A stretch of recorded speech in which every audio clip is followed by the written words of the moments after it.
Olá, esse é o Expresso Sindimepa, um podcast do Sindicato dos Médicos do Pará, sobre atualidades e informações.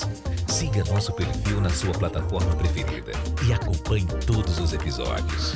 Olá, estamos de volta entrevistando o Dr. Amaury Braga Dantas, que nos falou no primeiro episódio sobre a sua passagem pela gestão pública e também não só na Secretaria Municipal de Saúde, como também na Universidade Federal do Pará.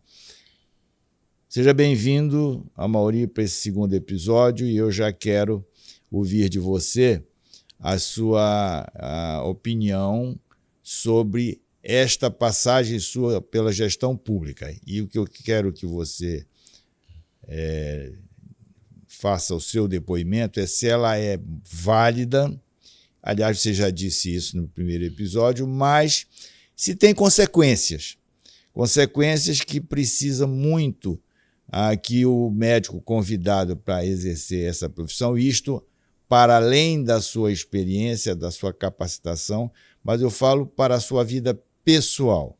Se existe alguns incômodos, alguns, vou usar uma palavra pesada, alguns traumas da experiência que possam impactar na sua vida pessoal.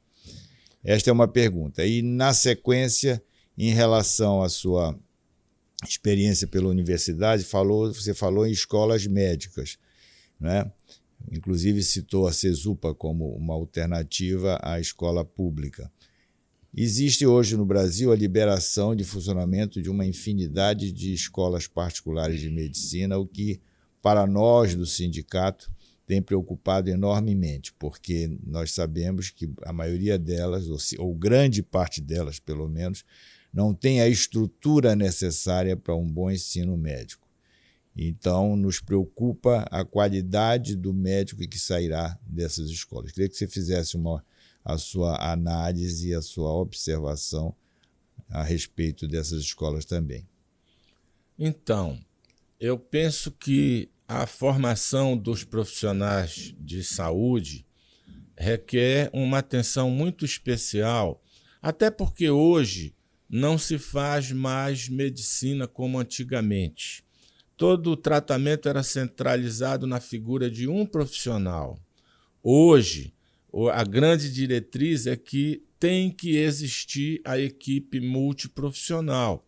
Então, a saúde de qualidade só poderá ser alcançada com o trabalho dessa equipe, que, além do médico, deve contar com a enfermeira, com o nutricionista, com o fisioterapeuta, com o dentista, enfim, com todos esses profissionais.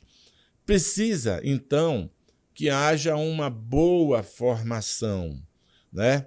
A gente tem crítica e preocupação com relação ao Ministério da Educação, que é quem autoriza essas faculdades muito pequenas, que não tem hospital-escola, que não tem campo adequado de formação para esses profissionais e logo irão oferecer para a sociedade profissionais formados de forma deficiente. Isso vai impactar seguramente no tratamento da população. Tenho certeza que não é o caso da Universidade Federal do Pará, nem da Universidade do Estado do Pará, e também não é o caso do Centro de Estudos Superiores do Pará, porque conheço essas instituições e sei de todo o esforço que é feito na formação desses profissionais. Quanto à sua segunda pergunta, Wilson, das responsabilidades, né, e das exigências que são feitas pelos órgãos reguladores, eu penso que não há necessidade de você contratar médicos estrangeiros. Veja bem que eu não estou falando de médico cubano, porque quando a gente se coloca numa posição dessa, logo de fundo vem a questão ideológica e tal. Não é médico cubano. Eu sou contra, não precisamos de médicos estrangeiros. Precisamos, sim, dar melhores condições para a formação dos nossos profissionais, promover através das instituições, e o programa Multicamp da universidade é uma possibilidade de fixar esses profissionais no interior, proporcionando condições técnicas adequadas, de diagnóstico, de tratamento, para que eles possam desempenhar bem as suas funções. E aí o vínculo também, não é, Maurício? E o vínculo também, né? Nesse sentido, eu acho que o Conselho Regional e o Conselho Federal de Medicina têm feito exigências adequadas, porque é preciso que haja um papel a ser fiscalizado pela federação, e aí entram todos os sindicatos, para que a gente possa ter condições adequadas do funcionamento desses profissionais. Aí eu não estou falando mais em estudantes, eu estou falando em médicos que vão desempenhar o seu papel profissional nos municípios, que são mais de 5.000, nas regiões, nesse país de dimensão continental. Então, eu penso que é muito importante esse papel de fiscalização e orientação. Quanto à possibilidade... Eu vou aproveitar que você falou nesse assunto, queria que você expressasse a sua opinião em relação ao Revalida. Então, eu acho que todas as exigências são precisas. Como é que eu posso ter um profissional de saúde que vai atender determinada comunidade se ele não conhece a cultura daquela comunidade, se ele não conhece, não tem proficiência da língua, se ele não está habituado às patologias que são endêmicas daquela região? Então, essa exigência me parece que não tem nada de absurdo. Essa revalidação dos diplomas, elas acontecem em defesa do atendimento da própria população. Então, o médico tem o direito de nascer em outro país, de se mudar para outro país, de se formar em outras escolas, mas ele só pode atuar na intimidade dos municípios brasileiros se ele tiver a devida formação técnica, cultural adequada. Então, as exigências me parece que são absolutamente normais. Pertinente, né? E pertinentes, com certeza. E em relação à sua experiência na gestão pública enquanto secretário, queria saber sobre o foco no pessoal, quer dizer, as consequências disto para a vida pessoal do médico, na sua vida privada.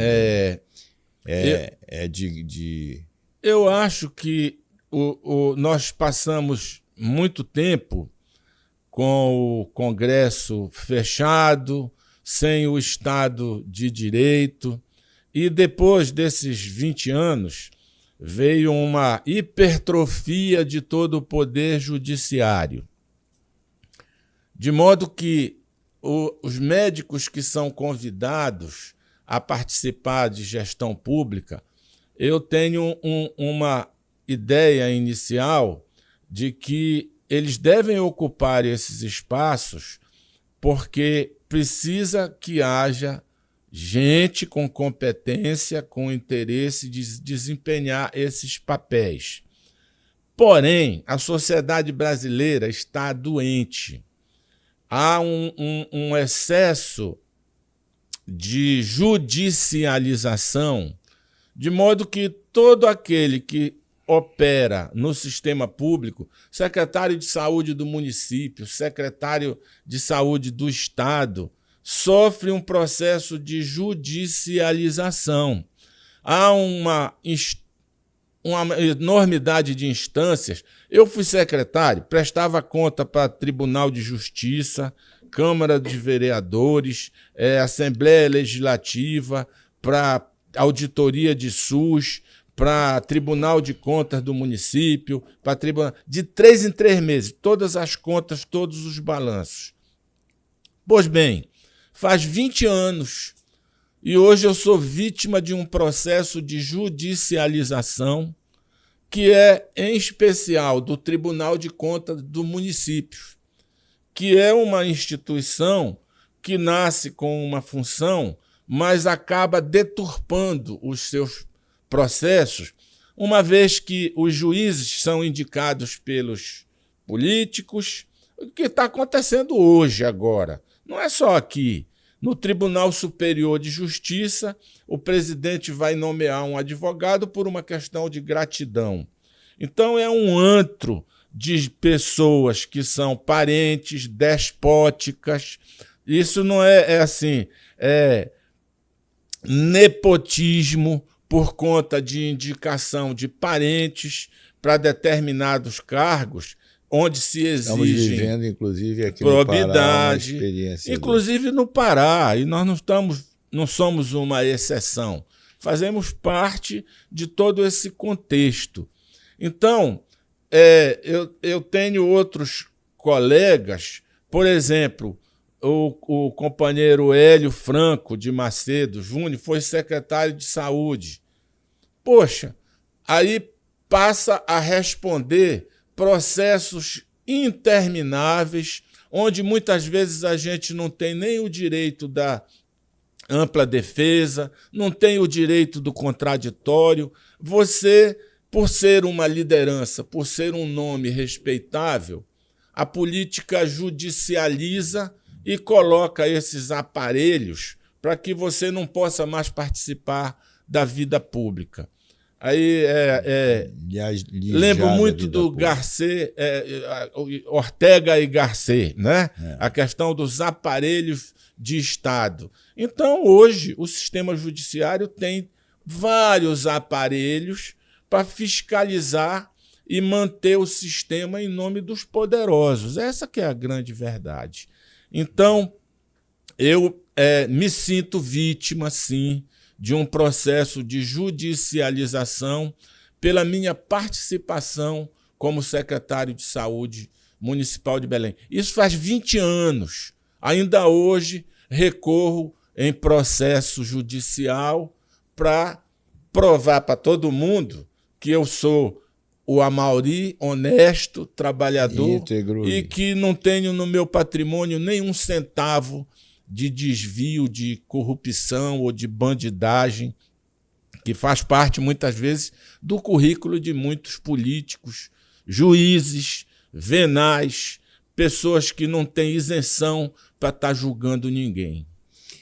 E você citou o exemplo de mais um outro colega nosso, que foi o doutor Hélio Franco, que passou também pela secretaria e sofre das mesmas das consequências da sua estada lá.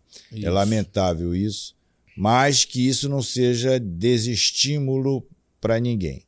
Todos os nossos colegas que se sintam capazes de contribuir para a sociedade no exercício de um cargo público deve avaliar com toda a vontade de contribuir. E assim encerramos esse segundo episódio, entrevistando o Dr. Amaury Braga Dantas, que estará conosco para o terceiro episódio daqui a uma semana, na outra sexta-feira. Dr. Amaury, obrigado por ter estado nesse segundo e já nos preparamos para o terceiro episódio. Até lá!